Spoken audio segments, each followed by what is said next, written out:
Y ahora con mucha alegría nos ponemos a caminar por los caminos de la historia con la querida y admirada Marcia Collazo. Buen día y bienvenida, Marcia. Hola Marcia, ¿estás ahí? Hola Alejandro, ¿cómo estás? Hola guapa, buen día y bienvenida. Buen día para todos. Bueno, quiero decir en lo personal que nos armemos de ánimo y de temple y de paciencia frente a estas circunstancias. Bien, bien, Bien. me parece bien, me parece bien. Bien. Entonces, hoy yo les quería hablar de Trinidad Guevara, que es muy conocida, fíjate, en Argentina, hasta el día de hoy, ¿no? En Argentina es ampliamente conocida, se han hecho estudios, se han escrito libros, hay obras de teatro sobre su vida, hay pinturas sobre ella, ¿no? O sea, impresionante realmente la convocatoria de la figura de Trinidad Guevara. Entre nosotros no es así, eh, se sabe muy poco de ella. Sin Es embargo, verdad, ¿verdad? sí, Sin sí. embargo, bueno, que hay que decir que ella es oriental, ella nació en Santo Domingo Soriano, justamente esa villa que dos por tres, viste que yo hablo de historia y todo me convoca en algún momento a la villa de Santo Domingo Soriano, porque es muy antigua. Y Trinidad nació en 1798 allí, en la casona de los Marfetán, que el edificio todavía queda, todavía está en pie, fue muy famoso porque era una especie de hotel o posada, era un almacén, era un servicio de postas. Bueno, ahí nació y vivió hasta 1873, quiere decir que vivió 75 años, vivió bastante para la época. Ujú. Y tuvo una vida, te diría, una vida de lo más novelesca, por cierto.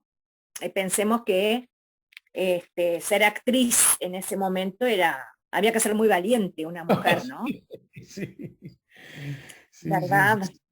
Por eso yo siempre digo que el siglo XIX uno a veces mira y piensa, bueno, sería un siglo muy pacato, sería un siglo muy formal, sería un siglo en donde todo el mundo hablaba de Dios y la patria y del honor y de la gloria y cosas así, ¿no?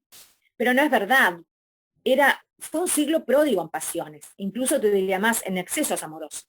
Lo que sucede es que, como las convenciones sociales eran muy distintas de las actuales, existían unos recursos impresionantes para disimularlo y cuando se sabía, bueno, podían pasar cosas. Por eso te digo que hasta desde el punto de vista del género ha sido estudiada Trinidad, porque ella fue objeto de una violencia institucional y de la iglesia bastante fea en Buenos Aires. Ajá. Sí, le hicieron hasta una especie de, ¿cómo te voy a decir?, de juicio público por indecencia. Bueno, cosas que la historia nos enseña, ¿no? Cosas en las que hay que meditar. Bueno, entonces nace y en 1811 se fue muy Marcia, joven. si Bien. bien suscribo la frase, la historia nos enseña, lo paradójico es que, entre comillas, la historia muchas veces oculta, ¿no? Claro que sí, es que la historia, mirá, sí, sí, la historia las más de las veces permanece oculta. Yo creo que no es que la historia en sí misma oculte nada, porque ahí está para el que la quiera conocer, pero que permanece oculta, no hay la menor duda, porque primero que, bueno, ya sabemos que el discurso de cualquier historiador sigue siendo una interpretación, más allá de las fechas que pueda manejar. Yo siempre pongo un ejemplo, ¿no? Si, no es lo mismo que vos digas Colón llegó a América a que vos digas Colón descubrió América. Sí, claro. Ya te das cuenta que solo estoy cambiando un verbo y lo estoy cambiando todo. Bueno, y lo mismo ha pasado con la figura de la mujer, lo mismo pasó con Trinidad, como te digo, que además me faltó decirles que fue conocida no solamente en Argentina, sino en, en Chile, en Perú, inclusive hasta en Brasil. Porque tenía muchas dotes para la actuación, porque venía de una familia de comediantes, que eran los Guevara. Ujú. Entonces, claro, los padres tenían, la madre también actuaba. Los padres tenían algo así como una especie de, ¿cómo te voy a decir? ¿Viste esos teatros ambulantes, no? Que son una mezcla de actores, de cómicos, los que se dedican al humor, y de trovadores, saltimbanquis, una cosa de lo más pintoresca, ¿no? en medio de una revolución, porque el año en que ella se va a Montevideo es el año de la revolución, 1811. Y yo considero, 1811.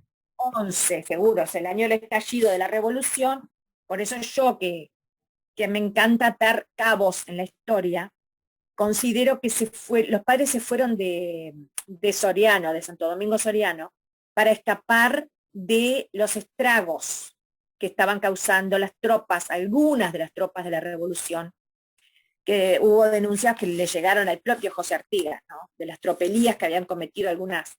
Bueno, excesos se dan en todos lados. Y llega una Montevideo que en ese momento, 1811, estaba todavía en manos de los españoles, pero ¿qué se encuentra en Montevideo? Viene a ser como la París del Río de la Plata. Para ella fue París, porque había muchos actores españoles que habían venido al Río de la Plata huyendo de los sucesos de España, porque en España en 1808 había sido invadida por las tropas de Napoleón Bonaparte. Y esto es importantísimo, porque así como más adelante muchos españoles van a emigrar por la Guerra Civil Española y por Franco, así en 1808, ¿verdad? Entonces se encuentra con un ambiente de un fervor cultural claro. Y escénico tremendo. Y entre los actores, los artistas de españoles estaba Rosalía Velasco, alias La Tuerta, en su momento fue famosa, un actor Roldán, Estremera, La Paca, y Juan Quijano. Juan Quijano sí va a ser más conocido porque llegó a ser el esposo de otra actriz oriental, que era Petronila Serrano, que los que han investigado en teatro la conocen bien. Y bueno, la verdad es que no tuvo mucha suerte, igual poco le duró la admiración a Trinidad, porque en 1812 comenzó el sitio Montevideo por parte de los patriotas, que fue un sitio muy duro, no digo que todo el mundo, pero la mayor parte de la población de Montevideo pasó hambre, ¿no? Y bastante hambre. Y bueno, pero para distraer a la gente de todas sus desgracias, ¿quiénes estaban? Estaban los comediantes y entre ellos estaban los Guevara, porque todavía el padre, la madre, algún hermano y ella misma actuaban, y empezaron a actuar. Al principio no podían hacer mucho, pero después cuando en 1814 la ciudad fue entregada a los patriotas, empezaron a actuar en pro de la patria, ¿no? Eso también es interesante, porque la ciudad, no sé si la ciudad entera, pero mucha gente se volvió patriótica, se volvió revolucionaria, y se empezaron a cantar himnos, se empezaron a poner escarapelas, se hizo el nuevo Teatro de la Patria, y ella se empezó a destacar, ¿no? Una muchacha muy joven, en ese momento tendría unos 17, menos, tenía unos 16 años, y era muy, muy hermosa, realmente era, pero más que hermosa, era talentosa. Se nota que lo llevaba en la sangre. Y ahí aparece otro personaje más de nuestra historia, que es Bartolomé Hidalgo, ¿no? El poeta de la patria. Claro.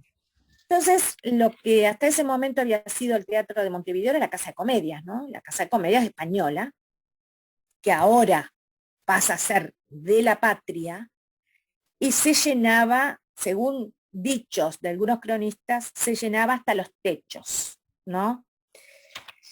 Y ahí Bartolomé Hidalgo, que además quiero contarles que Bartolomé Hidalgo fue un antiguo escribiente de la familia Artigas, fue un poco un protegido de la familia Artigas. Descubre una mañana a la hija de los Guevara y se da cuenta de que promete. Entonces le empieza a enseñar dicción, le empieza a enseñar declamación, y ella ya pone todo lo demás porque ella ya bailaba muy bien, tocaba pandereta, tocaba castañuelas, etc.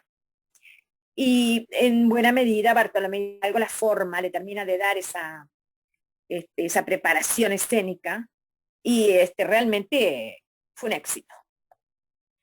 La cuento un poquito cómo eran las funciones. La función comenzaba con una canción patriótica compuesta por Hidalgo, que todo el mundo coreaba en el teatro.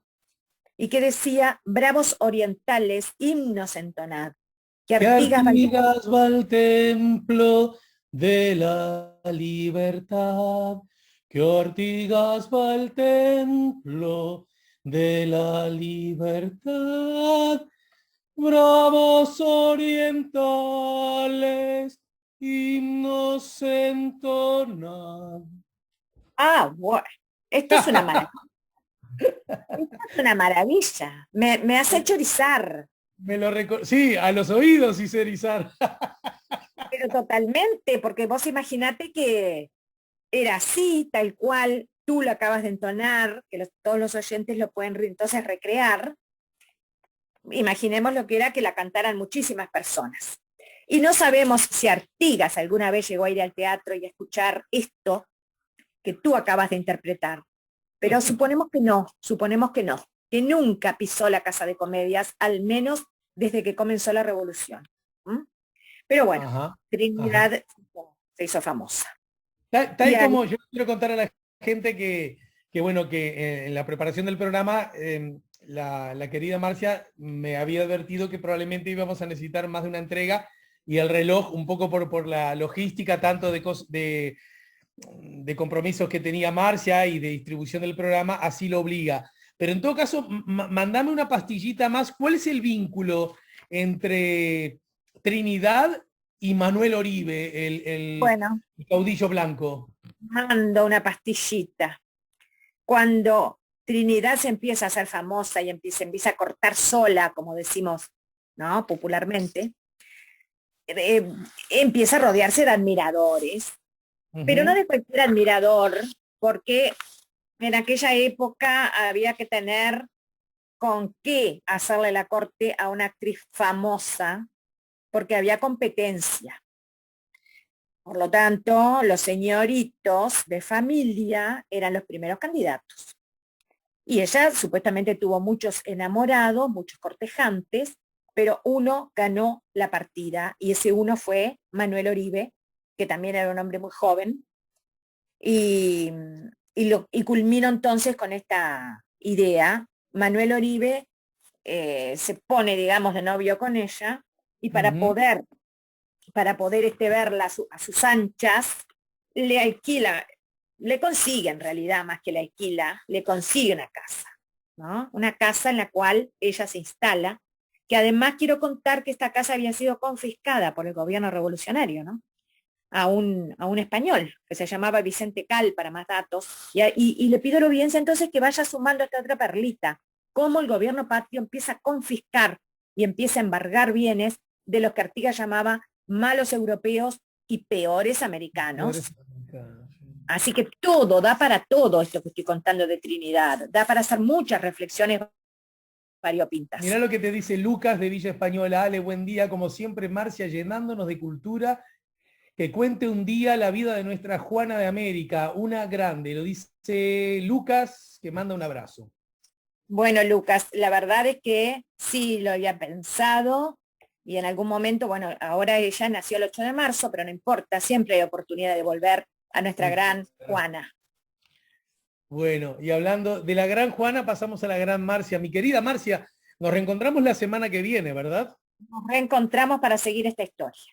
Pero pará, no me dejes así con las ganas de obtener más información a propósito de los cursos a distancia, los cursos de historia de Marcia Collazo, que hay dos. La pregunta y la duda que tengo si estoy en condiciones de sumarme al curso de historia nacional de la Cruzada Libertadora al sitio de Paysandú, o el otro, curso de historia nacional, modernización, guerras civiles, militarismo, civilismo. Decime si estoy a tiempo aún. Sí, sí, sí, totalmente. Hemos tenido solo 2 clases, por lo tanto todo está comenzando, porque además estas 2 clases han sido bastante abarcativas de, digamos, preparar un poco, ¿no? Los hilos conductores de los temas que vamos a ir presentando, así que sí están a tiempo y les quiero contar que, bueno, los martes es la Historia Nacional 1, primera mitad del siglo XIX, los martes a las 19 horas. Y los jueves a las 18:30 es Historia Nacional 2. Esa segunda parte del siglo XIX. Ambos temas Bien. muy apasionantes. Es vía Zoom, como ahora estamos haciendo el programa, aunque no hemos tenido la fortuna de verte en vivo aún. Hoy no pude porque estoy aquejada de una Bueno. contractura terrible, ¿eh? Y ando con unos parches en el cuello. Le digo a la audiencia, se ahorraron verme, verdaderamente. Bueno, con parche y todo debes quedar guapa como sos, no hay otra Ah, posibilidad, querida. gracias. Y les cuento que este curso por Zoom, si quieren más información, se tienen que comunicar a través del siguiente teléfono. Agenden, por favor. Para los cursos de Historia Nacional con Marcia Collazo es el 098 81 93 06. 098 81 93 06. Curso de Historia Nacional con Marcia Collazo los martes y los jueves. Ahí van a tener toda la información. Se pueden hacer los dos, aquellas personas que quieran, ¿no? Hay mucha gente que está haciendo los dos, pero lo más lindo son los grupos humanos que se están creando, ¿sabes? Que en estos momentos creo yo que son necesarios. Aunque sea a través del Zoom, ¿no? Sí, sí, sí, porque siempre abrimos un diálogo, nos vemos, nos saludamos, y bueno, son momentos Marcia, duros. querida, saludos a los tuyos, mi querida, ¿eh? Muchas Gracias. gracias, un abrazo para ti y para toda la audiencia.